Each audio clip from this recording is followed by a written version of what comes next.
Olá, meu irmão de axé. Olá, minha irmã de axé. Aqui é André de Oxoguian. Aqui é ela, Mariana de Ansan. E no vídeo de hoje nós trouxemos o quadro Bate-Papo de Axé, onde nós trouxemos o tema da origem do candomblé no Brasil. Então, é um novo quadro, estávamos com saudades de todos. Já deixa seu like, se você ainda não é inscrito no canal, se inscreva e solta a vinheta.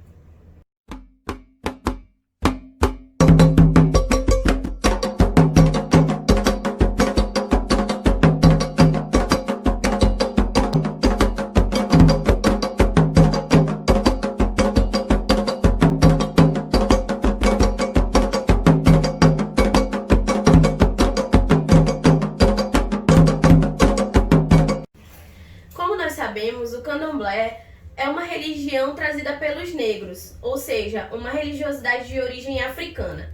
Porém, nos moldes atuais, ou seja, nos moldes em que nós cultuamos hoje, ela também tem uma mescla das culturas que já existiam no nosso país, que eram as culturas europeias e a cultura indígena. Então, essa mescla permitiu que a gente formasse essa religião tão bonita que nós cultuamos hoje em dia. É importante a gente saber que o candomblé ele é ligado às forças da natureza. Isso de uma forma muito clara, muito próxima. Nós dizemos que a nossa religião é a única religião que nós conseguimos abraçar o Deus que nós cultuamos. E isso é muito importante. Essa ligação com a natureza, essa ligação com os nossos deuses é algo que para nós é sublime e traz o sagrado para muito perto da gente. Então, se a gente for pensar nisso, o homem, desde o seu início, ele busca essa conexão com a natureza. Então, se a gente pensar, o candomblé, ele é uma das religiões que tem uma origem mais antiga. Isso não só de forma lógica, mas de forma que os historiadores também nos trazem. Se vocês forem pesquisar, vocês vão perceber isso, que a nossa religião é considerada uma das religiões mais antigas existentes. Então, os negros para o Brasil vieram escravizados, vieram de várias partes do continente africano, que a gente pensa, quando fala em África, pensa ser um lugar pequeno, mas não. É um lugar imenso, um continente todo. Então, vieram de várias partes do continente escravizados para o Brasil, nos navios negreiros, né? E esses negros foram colocados todos dentro de uma única senzala, sendo que vieram de várias partes do continente e cada qual com um culto diferente, com uma nação diferente, cultuando divindades diferentes. Ou seja, a partir do momento que eles estiveram dentro da mesma senzala, um cultuando uma nação, outro cultuando uma divindade, resolveram se fortalecer, resolveram se unificar, porque antes era tudo muito individual e resolveram fazer um culto de uma forma pluralizada. Ou seja, nos moldes de hoje, atuais, como disse a Yalaxé, se criou o xirê e o candomblé no Brasil daí, da junção de diversas partes do continente africano dentro de uma única localidade, dentro de uma única religiosidade. É como o Axogum André falou. Então nós tínhamos um vasto continente com diversas regiões e vários povos nessas regiões. Se a gente for fazer uma comparação, a gente pode pensar no nosso país, né, o Brasil. Nós temos várias regiões. Então, na região norte, nós temos um tipo de costume. No nordeste, nós temos outro. Temos sotaques diferentes. E assim acontecia na África. Eles tinham sua própria linguagem, sua própria cultura. E então, foi uma mescla de todos esses povos. Quem eram esses povos?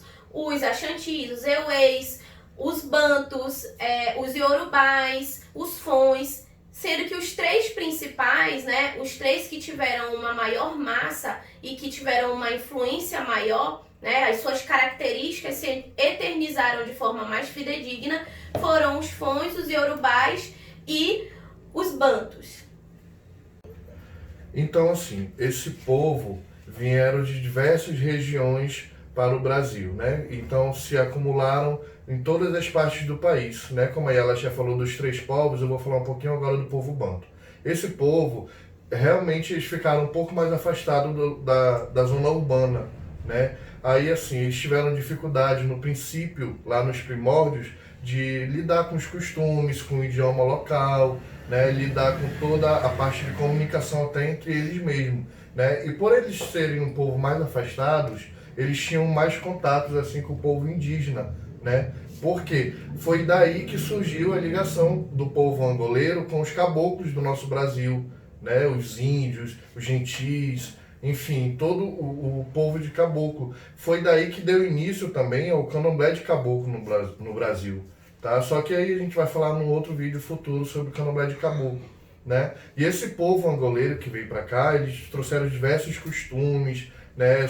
Sua rica cultura, né? Foi os primeiros a chegarem aqui no Brasil. Então, olha só que interessante, né? Todos esses povos trouxeram as suas predominâncias, que hoje em dia são partes importantes da nossa cultura como um todo. Então, os bantos trouxeram a parte dos inquices, né? E essa cultura maravilhosa. E agora eu vou falar um pouquinho dos iorubás. Esses povos, eles trouxeram agora o que nós chamamos de orixás, que é uma das palavras mais ouvidas em relação ao candomblé. Então, os orixás, eles são deuses que vieram de aldeias iorubanas, né? Que são elas Oió, Ilexá, Abeocutá, Ijexá. O que eram aldeias? Era como se fossem cidades. E o que acontecia dentro dessas aldeias, desses lugares? Cada lugar desse cultuava um orixá. Então, por exemplo, em Oió, nós tínhamos o culto a Xangô. E aí, como vieram de diversas partes iorubás, eles foram formulando o culto a todos esses orixás, né? Então, as pessoas que vieram desse lugar, eles já não cultuavam mais somente o seu orixá, o orixá da sua aldeia, e sim o orixá de todos os irmãos que começaram a entrar em comunhão aqui no Brasil. E aí surgiu o nosso panteão de 16 orixás brasileiros. É importante também que esse povo trouxe para nós a questão da ancestralidade, ou seja, do culto ao passado, aos nossos antepassados, mostrando que a força do passado nos sustenta atualmente e nos move para um futuro. É muito interessante e importante a parte da cultura iorubá. E é válido dizer, né, que como o pai André ele citou a tempo como o principal da cultura banto, no Iorubá nós temos Odé, que é chamado Oxotocanxoxô, o caçador de uma flecha só. Ele é o rei, digamos assim, o orixá principal da cultura Iorubá. É importante a gente dizer também um detalhe que, assim, essas aldeias, essas cidades ainda existem, né? Ainda existe o culto na África, só que não tão forte como é hoje no Brasil, com o nosso candomblé. Eles continuam cultuando de forma unitária, né, cada divindade, mas assim, não tão forte como é hoje no Brasil, o culto, né? Outra coisa também que é válida ressaltar é que por isso que a gente encontra um pouquinho de diferenças no culto africano ao culto do candomblé no Brasil. Porque algumas pessoas acham que o nosso culto é fidedigno da África. Não, é importante a gente entender essa mescla, entender que os orixás, as divindades, eles foram ganhando uma nova forma de culto aqui no Brasil, por conta das próprias culturas que existiam aqui e que foram sendo agregadas a esta religiosidade. Sim, eu costumo dizer que o candomblé ele é oriundo da África. O candomblé ele não é africano. O candomblé ele é afro-brasileiro. Nós tivemos essa influência africana como temos até hoje, mas é uma religião brasileira. É verdade, assim como a Umbanda, né? Também é uma religião brasileira. Sim. Como nós já falamos do povo banto e do povo iorubá, vou falar agora um pouquinho do povo fon, né? É um povo que veio assim do Benin, né, do antigo Daomé, né? E são povos que vieram também de diversas regiões.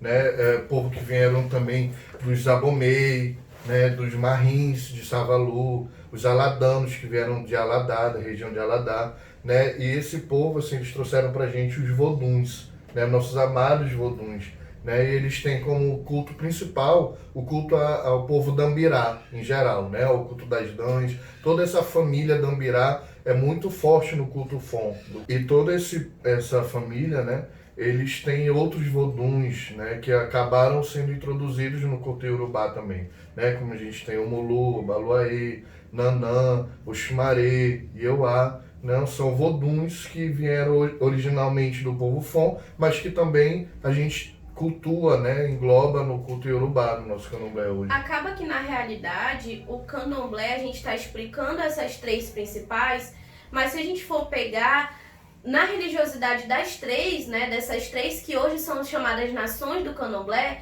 existem pessoas no candomblé que são de nação Queto, outras que são nação Banto, outras nação Jeje. mas que nessas nações a gente tem um pouquinho uma das outras. Não é fidedigno mais, porque como houve essa união desses povos, esse encontro, essa mistura de cultura, querendo ou não, acontece, a gente vê hoje, isso pode ser visualizado hoje. Então, em Queto nós temos um pouquinho de Jeje, nós temos um pouquinho de Banto. Falo de Queto porque é a nação a qual pertencemos, então que nós podemos exemplificar melhor. Mas isso também acontece no Jeje e acontece também no povo Banto. Nem que seja uma pequena influência de uma tem dentro ali da outra.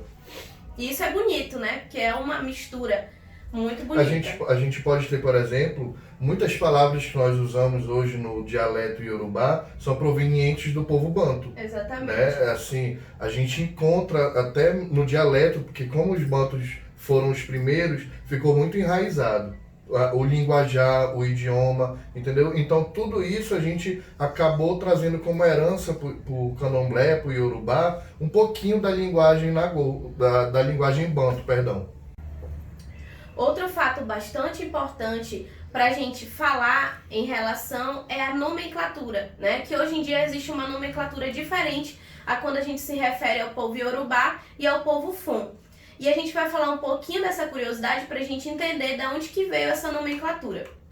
Então, os povos iorubás e os povos fon, eles tinham uma certa rixa, uma certa rivalidade, né? Aquela coisa que a gente tem às vezes de um estado com o outro, de fazer algumas brincadeiras pejorativas, digamos assim. Então, o povo iorubá, ele era chamado pelo povo fon de nagôs. E nagô significa sujos, lixo, né? Então, o povo fon tinha essa rivalidade e chamava os iorubás de nagôs. Em contrapartida, os iorubás também chamavam os fons de uma palavra pejorativa, que era jeje. Essa palavra significava forasteiros, né? Eram todos forasteiros. Gente sem terra, né? Sem delimitação, digamos assim. Mas isso era uma rivalidade de enquanto eles estavam na África. Pois é, justamente isso na África, né? Quando eles chegaram no Brasil, a história foi outra. Por quê? Porque uma vez que eles estavam vulneráveis, precisando uns dos outros, né? Acabaram criando uma irmandade entre si e essa rivalidade ficou para trás, essa pequena rixa que tinha entre eles, né? Então, assim, eles acabaram unindo forças mesmo e tocaram para frente seus costumes, suas raízes, suas nações, né? E assim, o que ficou é só a palavra, né? Então, exatamente. Eles adquiriram essa palavra, então não se importam mais. Os iorubás não se importam de ser chamados de nagô e os fons não se importam de ser chamados de jeje, né? E assim, é muito importante a gente ressaltar uma situação. Existe os fon, né? Que são chamados de jeje. Existe uma outra nação chamada Lokitiefan, ou Efon, como alguns chamam, né? Então, assim, essa nação é uma nação também muito rica, muito bonita, mas ela foi muito introduzida no culto iorubá também. Ela foi muito... houve uma ligação muito forte, tão forte que ela acabou se unindo, se agrupando muito a esse povo iorubá, né? Tanto que hoje não é uma nação mais tão forte, né? Mas eles tinham muitos costumes bonitos, foi iniciado muita gente dentro dessa nação, né? Inclusive eles têm como rainha, como patrona da nação, vamos dizer assim, Oxum, né? Nossa mãe Oxum, e também alguns dizem que Oxoguinha, juntamente com Oxum, governa o povo Lokitiefon. Interessante. Então nós já falamos, né, da parte que os negros vieram de vários lugares e a cultura deles se uniu para formar o nosso candomblé. Não é? Falamos dos principais povos, das suas principais contribuições. Vamos agora entrar então na parte de fato do candomblé. Então, o que significa a palavra candomblé? Da onde que veio essa palavra? Acredita-se que a palavra candomblé veio do povo banto, de uma palavra que era candombe. Essa palavra, ela significava dança, batuque, alegria, e é justamente tudo isso que define a nossa religiosidade. Nós somos um povo que cultua os nossos deuses, que cultua a nossa natureza através exatamente disso, de festa, de alegria, de dança, de voz, né? E isso é um costume que nós levamos desde o início disso tudo. Só que se a gente parar para pensar, no início, o nosso povo negro, que era quem levava o candomblé, eles eram escravos. Né? Na verdade, eles eram seres humanos escravizados, não é verdade? Que hoje a gente sabe que é até errado a gente chamar de escravos. Então, esses seres humanos eram proibidos de ter a sua cultura, principalmente esta sendo de dança e alegria, porque o negro, ele não tinha direito a ser alegre, ele não tinha direito a viver a sua cultura e a sua forma de ser, né? Os senhores de engenho, os donos, os ricos, proibiam eles. E aí, qual era a forma que eles arrumavam para conseguir o seu culto, para conseguir seguir com a sua religiosidade? Era fazendo o sincretismo. Nós sabemos que a religião predominante era a católica. Então, a Igreja Católica era que determinava todos os dogmas da sociedade em geral. Então, eles, muito espertos, começaram a fazer essa junção da cultura do candomblé com a cultura da Igreja Católica. Então, assim, eles, por exemplo, pegavam elementos do orixá Ogum. Então, o orixá Ogum é um orixá guerreiro, valente. Então, em alguns lugares, eles associaram esse orixá, por exemplo, a São Jorge, né? E aí, então, eles pegavam a imagem desse santo católico, né, e colocavam junto com os seus aparatos de candomblé. Quando vinha a repressão, quando vinham os senhores para querer ver o que eles estavam cultuando, eles escondiam e reverenciavam apenas os santos católicos, para que eles não fossem descobertos. E aí esse sincretismo, ele teve a sua importância, ele foi muito importante para que o candomblé continuasse no Brasil, né? Para que ele tivesse a sua perpetuação. É muito importante mesmo o que você falou, porque assim, hoje em dia a gente não precisa mais do sincretismo para cultuar a nossa fé, né? Porque o negro, para ele ter fé, ele teve que cultuar uma religião europeia, dos brancos, certo? Hoje em dia a gente não precisa, mas é muito importante, gente, a gente respeitar, a gente ter respeito. A gente fala tanto de ancestralidade, e os nossos ancestrais que tiveram que passar por isso para poder ser o que a gente é hoje, para a gente poder ter o nosso direito a culto hoje, né? A gente passou por toda essa situação de sincretismo que foi muito dura para os negros. Imagine você ter fé numa divindade africana e rezar para uma divindade europeia. Os dois são muito fortes, né? Mas cada qual dentro de sua cultura. O santo, a Santa Bárbara com Yansan, né? Santa Bárbara é uma santa ligada à cultura católica, né? Vinda da parte europeia. Yansan, nós sabemos que é uma divindade africana. Só que ambas têm ligação com o raio, né? Ambas são guerreiros. Então, já pensou, para você poder cultuar Yansan, você tem que fingir cultuar Santa Bárbara? Né? Foi uma resistência muito grande que os negros tiveram que fazer para poder a gente hoje ter o culto. E de uma certa forma, também trouxe esse carinho pelos santos católicos, né? Para dentro da nossa religiosidade.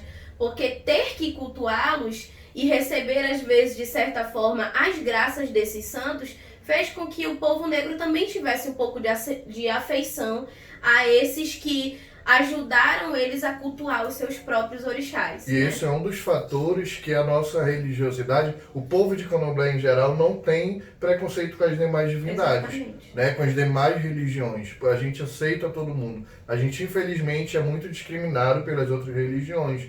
Mas nós, em si, candomblessista, povo de terreiro, nós não temos discriminação com a religião alheia, justamente por essa junção que houve lá atrás. Exatamente, porque foram religiosidades que nos permitiram continuar a nossa. Então definimos o nosso candomblé, entendemos a sua origem, e agora a gente vai falar que o candomblé, essa dança, essa magia dos orixás, esse cuidado com a natureza, essa persistência negra, são características que o povo brasileiro adquiriu. Até hoje, o nosso povo negro, mesmo ainda seguindo, sendo atacado muitas vezes, mesmo ainda convivendo com o racismo estrutural da sociedade, tem essa persistência, essa fé e essa força para seguir. Isso foi adquirido do candomblé, da luta pelo candomblé para seguir o seu costume. Outras coisas importantes que foram deixadas pelo negro é a própria alegria, o samba, vários ritmos musicais foram adquiridos através do culto ao candomblé, né? Várias músicas, várias comidas. Então a comida do negro era diferente, a comida do negro era o resto daquilo que eles pegavam ali nas senzalas e começavam a tentar produzir algo diferente para eles. E aí surgiu o acarajé, e aí surgiu a feijoada, que são coisas que nós temos até hoje. Temos também assim palavras no nosso idioma que nós usamos que nem sabemos muitas das vezes que são palavras africanas, né?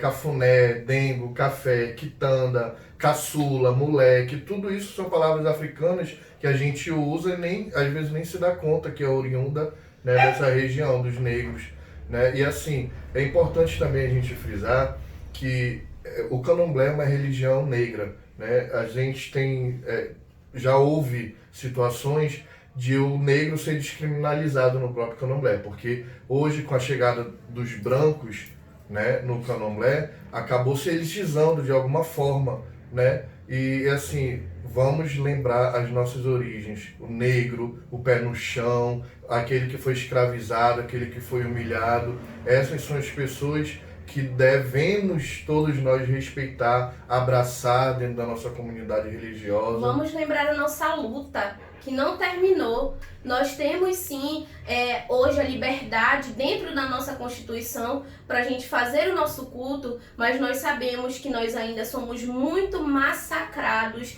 principalmente por povos de outras religiosidades. A luta continua. E o que a gente pode observar é que algo que a gente tem perdido, que a gente precisa reencontrar, que era dos nossos ancestrais, é a união.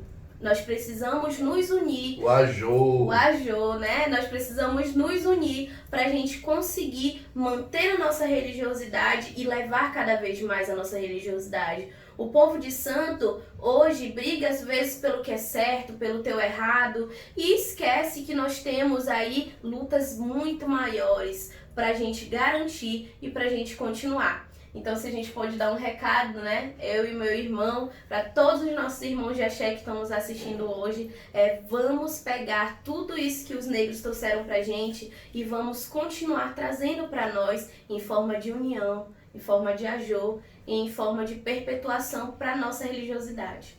Então, muito obrigado, axé. Axé.